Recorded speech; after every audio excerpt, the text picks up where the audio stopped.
About 5 years ago, during the chaos and isolation of the COVID years, something shifted as society ground to a halt and the distractions of daily life fell silent.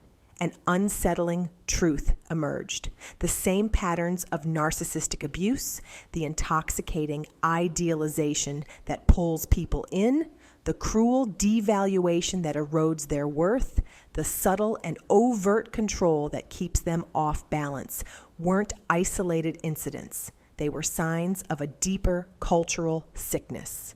This sickness isn't about a few bad actors. It's a system that normalizes emotional manipulation, uses deep psychological tools to keep people doubting themselves, teaches us to equate love with possession, and makes power games the blueprint for intimacy.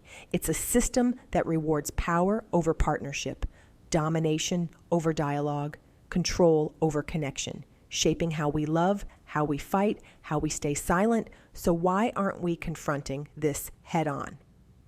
In this episode, we dig into why true equality demands tearing down the system itself, because real partnership can't grow in the shadows of a culture built on control.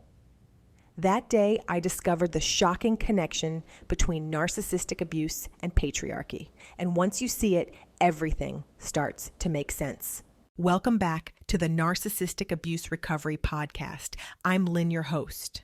Right around episode 85, our podcast was renamed to the Narcissistic Abuse Recovery Podcast, formerly Moving Forward with Hope, Narcissistic Abuse Recovery Podcast. Please be sure you are subscribed to our podcast. Now, before you hit pause thinking this is another male bashing session, I want you to know that's exactly the opposite of what we're doing here. In fact, what we're going to explore today is why pointing fingers at individual men actually keeps us stuck in the very system we're trying to change. We're going to dive into why real partnership, the kind that transforms lives and relationships, requires us to look beyond individual blame and tackle the invisible structures that shape all of our lives. Here's what I've learned after years of studying relationships and social dynamics. The most profound changes happen when we stop fighting symptoms and start addressing root causes. When we stop asking, how do we fix men?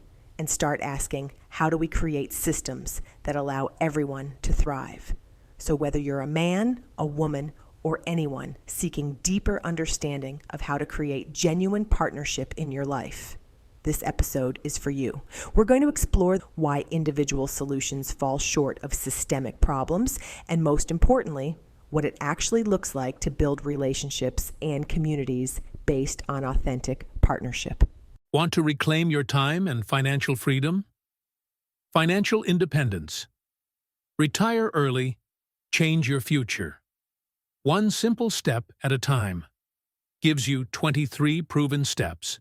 Shows you how to master compound interest, embrace frugal strategies, calculate your retirement date, and launch side hustles that fuel real passive income. Learn to overcome setbacks, shift your mindset, and break free from the 9-to-5 grind. Grab your copy on Amazon through our affiliate link and start changing your future one simple step at a time. Let's start with a story that might sound familiar. Sarah is frustrated with her partner, Mike. She's carrying the mental load of their household, tracking doctor's appointments, remembering birthdays, managing social calendars, and noticing when they're out of milk. Meanwhile, Mike seems oblivious to these invisible tasks. Sarah's friends tell her, "You need to train him better," or "just stop doing it and he'll figure it out." The internet is full of articles about weaponized incompetence and man-children. The solution seems simple: fix Mike. But here's the thing: this individual approach misses the bigger picture entirely. Mike isn't failing because he's inherently incompetent or because he's a bad person. He's operating within a system that never taught him to see domestic work as his responsibility. From childhood, he watched his mother manage the household while his father remained blissfully unaware. He absorbed messages that his career was his primary contribution to family life. Meanwhile, Sarah isn't naturally better at noticing when they need milk. She's been socialized since childhood to pay attention to everyone else's needs, to smooth over problems before they become visible, to carry the emotional temperature of every room she enters. This is the limitation of individual solutions. They assume that systemic problems can be solved through personal effort and good intentions. They put the burden on individuals to overcome structures that are bigger than any one person. It's like trying to solve poverty by telling poor people to budget better, or addressing racism by asking people to be less prejudiced. These approaches aren't wrong, but they're insufficient. They treat symptoms while leaving the disease untouched. When we focus solely on changing individual behavior, we miss the opportunity to create lasting change. We exhaust ourselves trying to swim upstream against a current that's pulling us backward.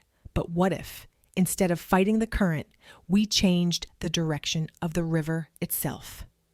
That's what dismantling patriarchy actually means. Not attacking men, but transforming the systems that limit everyone's potential for authentic partnership. Let's get clear on what we're actually talking about when we say patriarchy. Because this word has become so loaded, so weaponized, that many people shut down the moment they hear it. Patriarchy isn't about men being evil or women being victims. It's a social system, a set of structures, institutions, and cultural norms that organize society around hierarchical power dynamics. At its core, patriarchy elevates certain traits: dominance, competition, emotional suppression, independence, while devaluing others like collaboration, emotional intelligence, interdependence, and care work.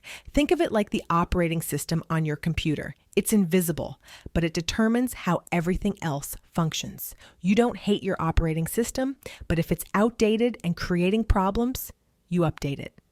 Let's look at how this shows up in real life. In most workplaces, the ideal employee is someone who can work long hours without family obligations interfering. This isn't necessarily because employers hate families. It's because the system was designed when most workers had stay-at-home wives managing everything else. Today, when both partners work, this system creates impossible choices. Someone has to leave early for school pickups. Someone has to take time off for sick children. Someone has to manage the household coordination. And guess what? Statistics show it's overwhelmingly women who make these career sacrifices. Now, we could look at this and say, women just need to negotiate better, or men need to step up more. And yes, individual action matters. But the deeper problem is a system that demands workers pretend they don't have lives outside of work. The patriarchal system hurts everyone. Men are pressured to be primary breadwinners, often working in jobs that drain their souls to provide for families they barely see. They're discouraged from showing vulnerability, from asking for help, from prioritizing relationships over achievement. They miss out on the deep joy of being fully present with their children. Women are caught in an impossible double bind, expected to be successful in careers designed for people with wives, while also being the primary caretakers and emotional managers of their families. This is why individual solutions fall short. You can't solve a systemic problem with individual effort alone. It's like trying to fix a broken foundation by rearranging the furniture. But here's the revolutionary part. When we recognize patriarchy as a system, we can change it. We can create new structures that work for everyone. And that's exactly what's happening in the most successful partnerships I've studied. They're not just negotiating who does the dishes. They're reimagining how households can function. They're not just asking for workplace flexibility. They're demonstrating what human-centered organizations look like. They're building the new system from the inside out. And it's important to remember that these patriarchal scripts don't just shape our everyday lives. They also set the stage for narcissistic abuse. When a system teaches us to silence ourselves, accept blame, or feel unworthy, it creates the perfect storm for abusers to manipulate, control, and exploit. By questioning these scripts, we don't just heal individually, we also build resilience against patterns of narcissistic abuse that thrive in silence and self-doubt. This podcast exists to discuss the systems that diminish, control, and silence. We focus on what has been overlooked, question what has been normalized, and create space for healing, clarity, and collective strength. We serve as a resource of hope, encouragement, and validation so victims of narcissistic abuse can rebuild their lives and pursue dreams, visions, and intentional living. Now, I want to take you deeper into something that fundamentally changed how I understand both personal relationships and social systems. There's a profound connection between narcissistic abuse patterns and patriarchal structures that most people never see. Once you understand this link, everything starts to make sense in a whole new way. Let me start with what we know about narcissistic abuse. Narcissistic abuse is a form of emotional abuse inflicted by individuals with narcissistic traits or narcissistic personality disorder. These individuals often exhibit a lack of empathy and a strong need for admiration, leading to manipulative and harmful behaviors. The pattern is devastatingly predictable: idealization, devaluation, and discarding. First comes love bombing, where the abuser seems perfect, showering their target with excessive attention and affection. Then gradually, the criticism begins, the gaslighting, the undermining of self-worth. Finally, the discarding phase, where the victim is left confused, depleted, and questioning their own reality. And this pattern cycles around, and with each revolution, there are variations of intensity, an evolution of patterns to disguise the true intent and the true level of manipulation behind the scenes. But here's what most people don't realize. These same patterns operate at a societal level through patriarchal systems. Both narcissism and patriarchy prioritize power over empathy. Just like a narcissist uses manipulation to dominate a partner, patriarchy uses systemic structures to maintain dominance over marginalized groups, particularly women. Think about it. In patriarchy, men are socialized to feel entitled to respect, entitled to leadership, and even entitled to women's bodies or emotional labor. That entitlement mirrors what we see in narcissistic individuals. A 2023 study revealed something intriguing. When researchers looked at people in forensic rehab, they found that those with grandiose narcissism were more likely to use violence in a calculated, planned way. Meanwhile, those with vulnerable narcissism tended to lash out impulsively when upset or overwhelmed by their emotions. What this tells us is that narcissistic abuse isn't random. It's strategic and systematic. Now watch how this translates to patriarchal systems. Patriarchy also discourages men from expressing vulnerability or connecting deeply with others. Please go back and listen to episode 93, where we talked about how illiteracy, emotional and financial, was built into this structure. That is a doozy of an episode. I am sure you will enjoy how we break it all down. But what happens is this creates a societal empathy gap where men are less likely to support gender equity or understand the emotional toll of oppression. And the most chilling parallel is this. We often think of gaslighting as an interpersonal tactic, but patriarchy gaslights entire groups of people. Women, for instance, are told their struggles are exaggerated or their rights aren't really under attack, even when the evidence is clear. And don't get me started on how many doctors just tell women that it's just anxiety or they need to lose weight. The societal gaslighting it out of whack. I want you to think about your own experiences for a moment. Have you ever been told you're too sensitive when pointing out inequality? Have you been accused of making everything about gender when you notice patterns of discrimination? That's systemic gaslighting in action. They want women to be quiet, to stop challenging the system, to stop giving pushback, to go back to being compliant and quiet as a mouse, suffering inside with a smile on their face while making banana bread wearing a 1950s apron.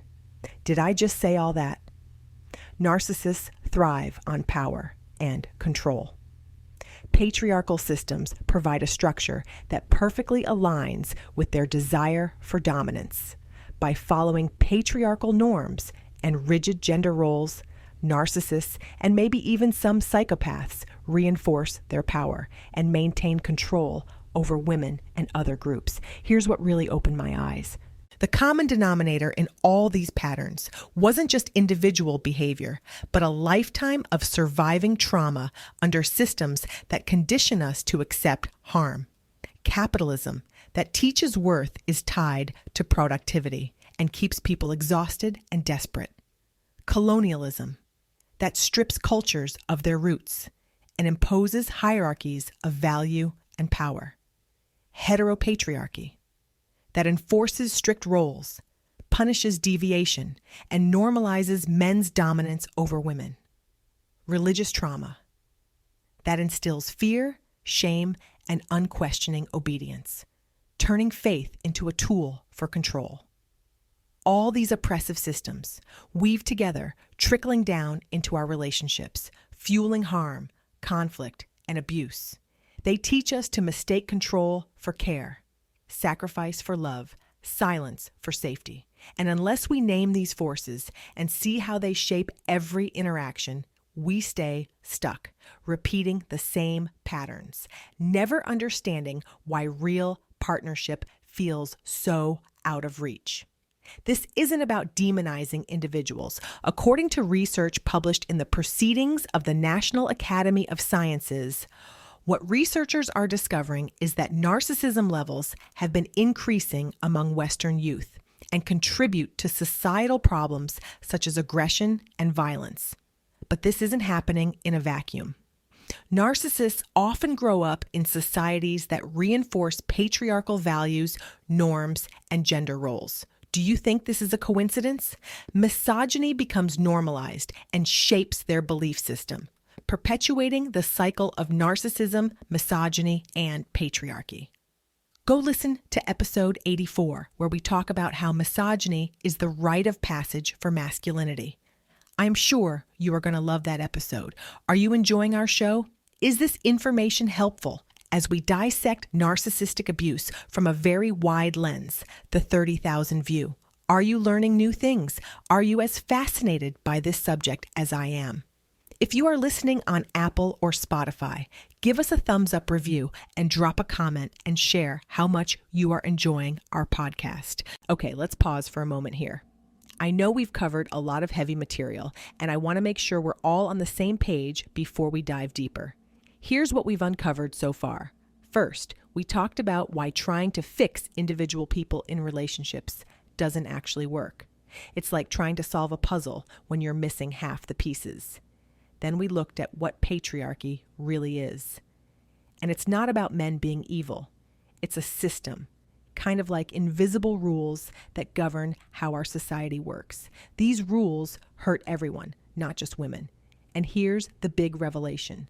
Narcissistic abuse and patriarchy use the exact same playbook. They both use isolation, gaslighting, making you question your reality, and all these insidious psychological tricks to maintain power and control. The person who's hurting you in your relationship, they learned these patterns somewhere, and that somewhere is often a society that taught them these behaviors were normal or even rewarded. Now, before anyone gets it twisted, this doesn't mean we're giving abusers a free pass. You're still responsible for your actions. But understanding where these patterns come from, that's how we actually stop them. So instead of just asking, why is my partner like this? We start asking, how do we create a world where people don't learn to be like this in the first place? Once it all clicks, I'm stunned by how clear it becomes. Make sense? All right, let's keep going. When we understand this connection, everything shifts. We stop asking, how do I fix this narcissistic person? and start asking, how do we create systems that don't produce narcissistic patterns in the first place? This is where the bird's eye view becomes so powerful. From above, you can see that what looks like individual relationship problems are actually symptoms of much larger systemic issues. When you start seeing these connections, it becomes clear that patriarchy operates like a narcissistic abuser on a grand societal level. The healing happens when we recognize that both narcissistic abuse and patriarchal oppression use the same tactics: isolation, gaslighting, emotional manipulation, and deep psychological tools designed to systematically erode self-trust. These systems employ love bombing, followed by withdrawal of affection, creating trauma bonds that keep victims attached to their abusers. They use projection, constantly accusing their targets of the very behaviors they themselves exhibit. They employ triangulation, pitting people against each other to maintain control. They use intermittent reinforcement, unpredictable rewards and punishments that create addictive attachment patterns. And here's the thought-provoking question. Is it true that when we address patriarchal systems, we're simultaneously addressing the conditions that produce narcissistic abuse patterns? And that we are not just healing individual relationships, we're healing the root causes that create these dynamics in the first place. This is why understanding patriarchy isn't about blaming men or excusing women. It's about seeing the bigger picture from that 30,000-foot level, so we can create lasting change that liberates everyone from these destructive patterns. But let me be crystal clear. We're not letting anyone off the hook entirely. Men are still accountable for their actions and decisions, as are women. Understanding these systemic influences doesn't erase personal responsibility. It's not a free-for-all out here. The difference is this: we can hold people accountable while simultaneously working to change the systems that created the problem. We can say, your behavior caused harm, and you need to take responsibility for that. And let's also address why these patterns keep repeating across generations. This isn't about excuses. It's about solutions that actually work. So what does it actually look like when we move beyond patriarchal patterns toward authentic partnership? Let me share some examples from couples who've made this shift. Meet Alex and Jordan. When they first got together, they fell into traditional patterns without even realizing it. Alex, who happened to be a woman, naturally took on emotional labor, remembering and planning the social calendar, managing household supplies, anticipating and smoothing over conflicts. Jordan, a man focused on financial provision and major decisions, took out the trash and mowed the lawn. But over time, they started noticing how this division was limiting both of them. Alex felt overwhelmed and resentful. Jordan felt disconnected from the daily rhythm of their shared life and uncertain about emotional dynamics. Here's what they did that was different from typical relationship advice. Instead of just redistributing tasks, they questioned the entire framework. They asked, what would our household look like if we designed it from scratch, based on our actual values and strengths? What a novel idea. They realized that their current system was built on assumptions they'd never examined.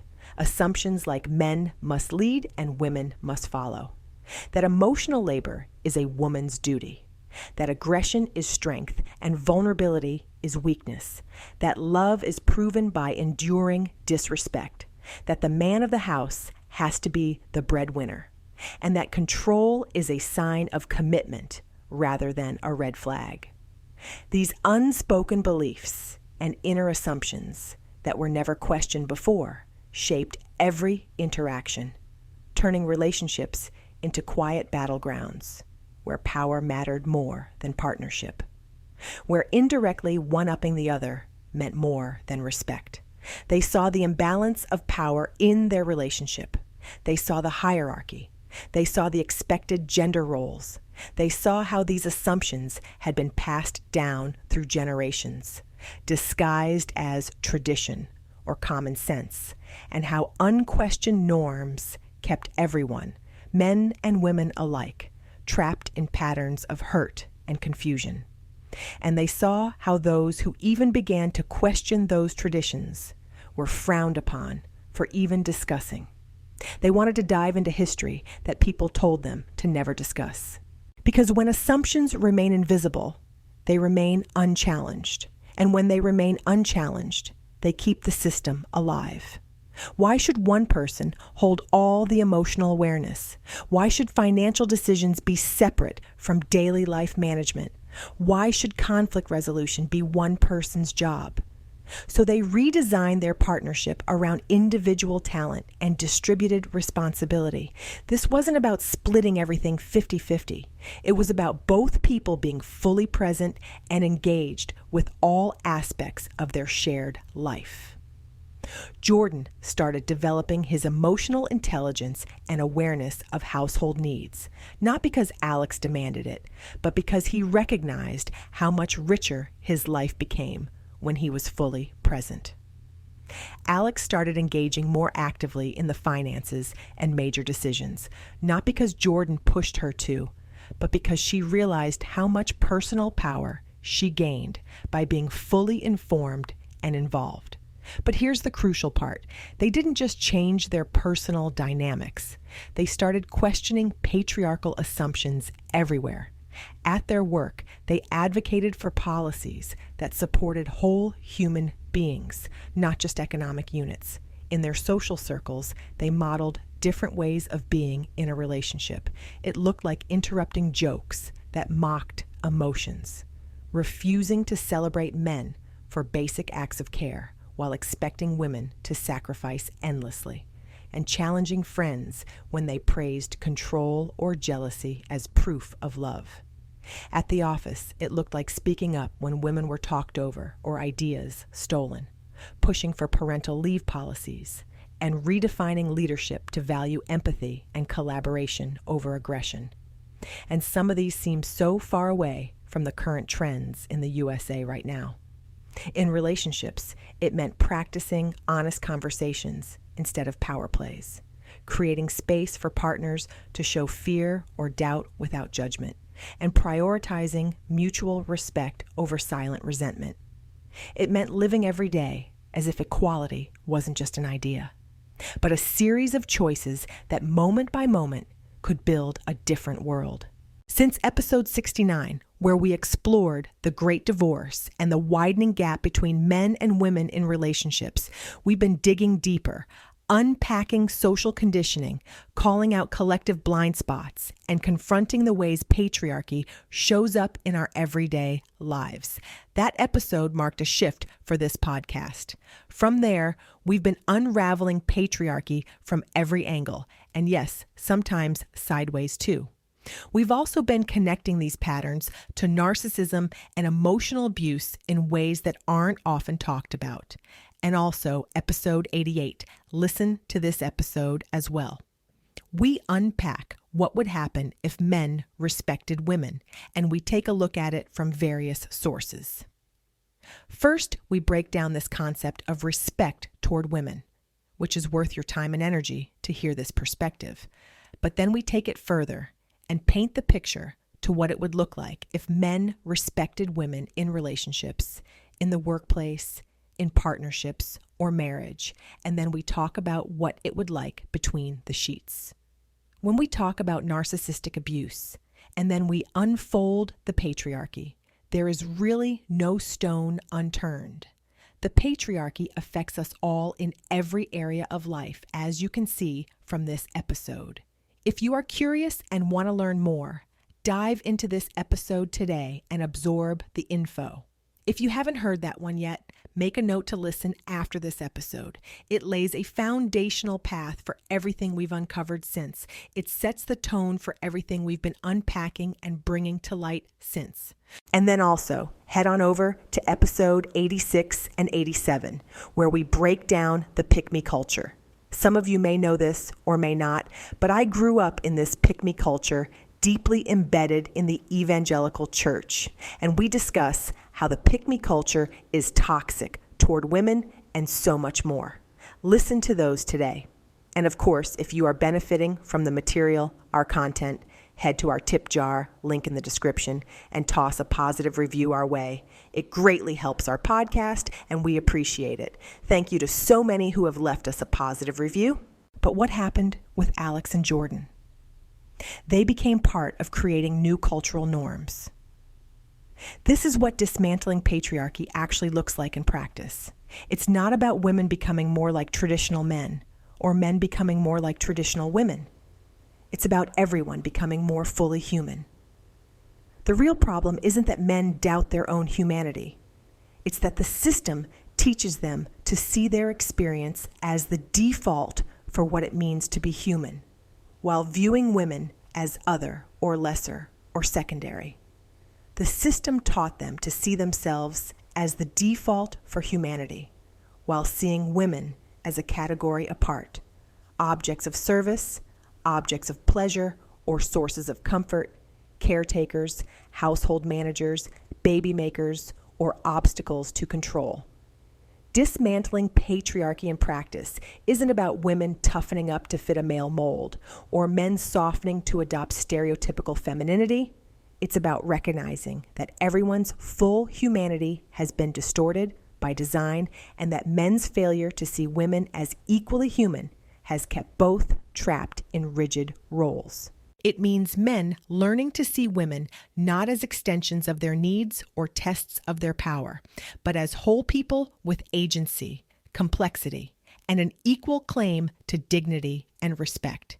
And it means women no longer shrinking themselves or carrying the burden of managing men's emotions just to stay safe or loved. No longer fearing they have to be compliant and silent in order to keep a roof over their head. Because true partnership begins when both sides are allowed and expected to show up as fully human, and when the system that benefits from anything less is no longer left unchallenged. Let's look at some concrete examples of how this plays out systemically. In workplaces, it means creating cultures where everyone can bring their whole selves to work, where taking care of family isn't seen as a woman's issue, but a human one, where emotional intelligence is valued alongside technical skills, where collaboration is rewarded as much as individual achievement. In parenting, it means raising children who see caregiving and providing as shared responsibilities, regardless of gender. It means modeling emotional expression and vulnerability for our sons, and modeling strength and leadership for our daughters. This sounds like the land of utopia. It just goes to show how far we have to go. In policy, it means advocating for systems that support families, parental leave for all parents, flexible work arrangements, universal child care, health care that doesn't depend on employment status. This is how real change happens, not through individual couples fighting about who did the dishes, but through collective reimagining of how we organize society to support humans flourishing. Are you on board? And the beautiful thing is, when we approach change this way, we're not fighting against men or women. We're fighting for everyone's liberation from limiting systems. The system didn't just appear out of nowhere. It exists for a reason. For centuries, patriarchy has offered men security, status, and a sense of control, even if that control came at the cost of authentic connection. It promised a clear hierarchy, with men on top and women expected to serve, soothe, and sacrifice. This structure made survival seem safer, because when resources were scarce and power determined who ate, who lived, who thrived, domination felt like protection. It taught that vulnerability was dangerous, that emotions were liabilities, that empathy made you weak. And so, generation after generation, people learned to trade humanity for hierarchy, believing rigid roles would keep chaos at bay. What once seemed like protection now traps us in cycles of fear, resentment, and loneliness, because systems built on control can't foster real love. and rules written to divide can never lead to equality. Today, we're pulling back the curtain on why the system is the way it is, and why true partnership demands more than just good intentions, how narcissistic abuse thrives in this type of environment. As we wrap up today's episode, remember that dismantling patriarchy isn't about fighting against men or women. It's about fighting for everyone's full humanity. So I'll leave you with this question. What would your relationships look like if they were designed from scratch, based on your deepest values rather than inherited assumptions? What would your workplace look like? Your community, your family, that vision you just imagined? That's not just a dream. It's a blueprint for the work we're all called to do. Thank you for joining me for this deep dive into authentic partnership, patriarchal deconditioning, and how it all ties in with narcissistic abuse from a 30,000-foot level. If today's conversation resonated with you, I'd love to hear your thoughts and experiences. We have additional resources on our website at movingforwardafterabuse.com, and visit our Gumroad store at waketheelephant.gumroad.com for downloadable episodes and more. These links are in the description. Visit our website at movingforwardafterabuse.com for additional resources, and of course we are on Substack and Medium as well. We covered a lot of ground in this episode. Thank you for being here. This is Lynn, and this has been another episode of the Narcissistic Abuse Recovery Podcast. Thank you for listening. Drop us a positive review if you are enjoying our show. I'll catch you in the next one. This podcast is for educational and informational purposes only. The content shared is not a substitute for professional mental health advice, diagnosis, or treatment. If you are experiencing a mental health crisis, please seek help from a qualified professional or contact a local crisis hotline.